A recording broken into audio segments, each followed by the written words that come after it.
from beginning to the end. There's no place for argument. You are God all by yourself. Good morning. This is Idedevbo with When God and I Talk Extraordinary. Yesterday we said in the beginning was the Word, and the Word was God, and the Word was with God. And some people called me and said, I think that they never even taught in those dimensions, because we take the scriptures for granted.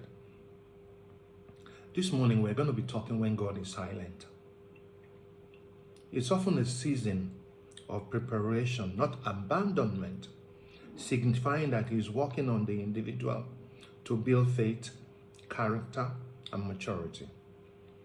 Rather than an absence of action, this silence suggests God is refining the vessel intended to fulfill His purpose. It's a time for deep reliance, continued trust, and finding strength in past promises. Now let's look at it again. What to do when God is silent? Trust the process. Understand that silence is often a form of preparation, similar to how Jesus grew in wisdom during His early years. From when He was a carpenter to when He came into His ministry, it took some time. Focus on personal growth. Use the time to develop your character, skills, and faith, rather than focusing solely on receiving a quick answer. Depend on the Word. Turn to the Bible for guidance, as God has already spoken regarding His character and promises. Reframe the silence. View the silence as an act of trust and love, rather than a sign of displeasure or neglect. Continue in faith. Remain faithful even without visible evidence or audible answers, as true faith is built during the time of uncertainty. And then keep perspective on God's silence. God often prepares the vessel before revealing the vision. Maturity. Silence allows for the development of spiritual endurance, like you're going on a marathon race. Intimacy. It can be a call to deeper, more personal relationship with God. And it tests the depth of one's faith and commitment, strengthening it in the process. And perspective shift. It often highlights the need to rely on what is already known about God's character, rather than waiting for new dramatic revelation. And then when God is silent, to you, Lord, I call. You are my rock. Do not turn a deaf ear to me. The scriptures reading from John 8, 1 to 11, and Psalm 28, 1 to 9. Then prayer, dear Lord, when you are silent, please strengthen me to continue seeking you and trusting in your goodness. Right? And then you will understand also that when God is silent, being silent, God was silent as Paul prepared and repeatedly prayed for relief from the thorn in his flesh. He said, let no one trouble me, because I bear the mark of Christ on my body. That was a reminder for him to know that God was still on the throne. 2 Corinthians 12:8. God eventually responded, but in his response, he revealed that he will not be changing anything, because it was his will that the situation remained unchanged. Zechariah could not believe it and questioned when the angel Gabriel. In response to Zechariah's unbelief, God struck him mute, saying he would not be able to speak until the prophecy was fulfilled. So what is the spiritual power of silence? When this world feels so overwhelming and chaos, some people call it chaos. I think it's chaos. seems to be getting the best of us. Silence is a powerful antidote. This practice increases our daily capacity for contemplation, enables us to focus on attention on deep matters of the heart.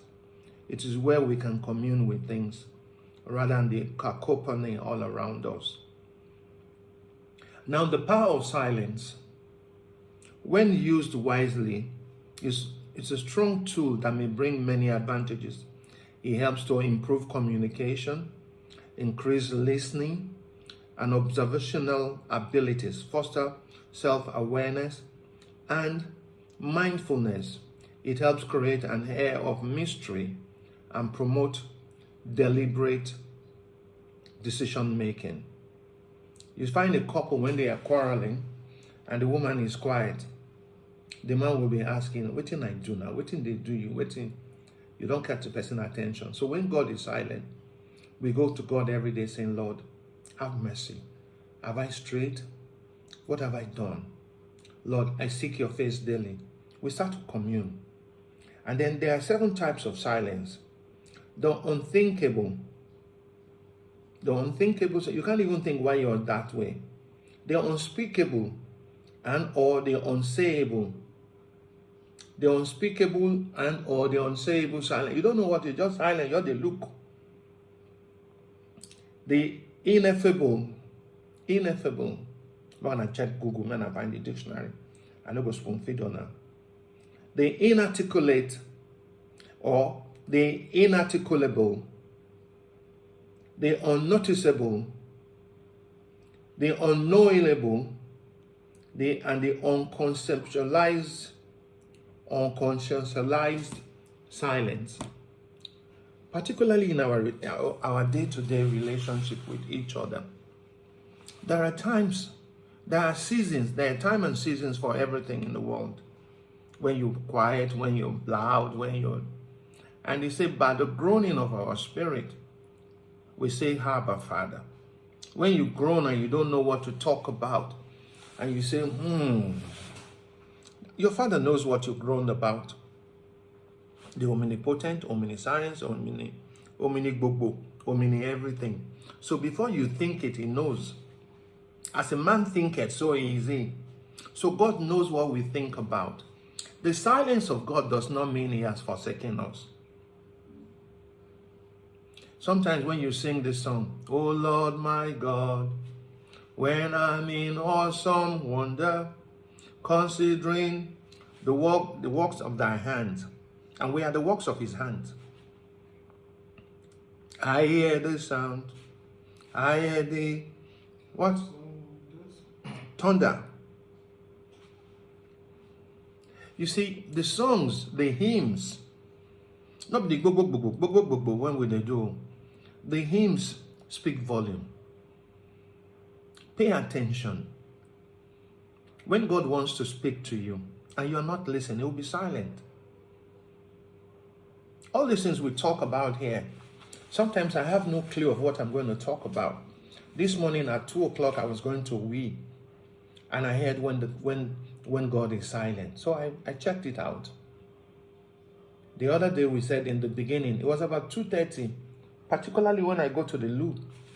If I should wake up, I know I will hear something. So you should make your ears such that you can hear God and listen to him when he talks to you. When he's quiet, he has not forsaken you nor abandoned you. He has not. He's asking you, come closer, listen, hear me, drink me, think me, do everything I ask of you.